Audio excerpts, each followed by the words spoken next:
Չերչիլի երկարակյացությունը պայմանավորված է եղել մի շարք գործոններով, որոնք են գենետիկա։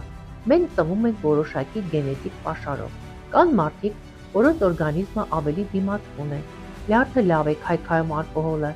անոթները ավելի ամուր են, իմունային համակարգը բավականին ուժեղ։ Բարենպաստ գենետիկ հիմքով է նաև պայմանավորված անձի երկարակյացությունը, որը փոխանցվում է ժառանգաբար։ Երկրորդը՝ բարձր սոցիալական կարգավիճակ եւ լավագույն բժիշկներ։ Նա ուներ հասանելիություն Մեծ Բրիտանիայի լավագույն բժիշկներին, ուներ անձնական բժիշկ Լորդ Մորանը։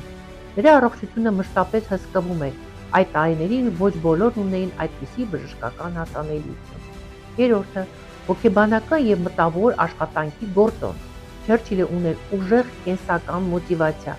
պահպանել է մտավոր ակտիվությունը մինչև խոր ծերություն, մշտապես ինտելեկտուալ աշխատանքով է զբաղվել։ Կոգնիտիվ ակտիվությունը նվազեցնում է դեմենցիայի զարգացման ռիսկը և նպաստում է ուղեղի անոթների առողջության պահպանմանը։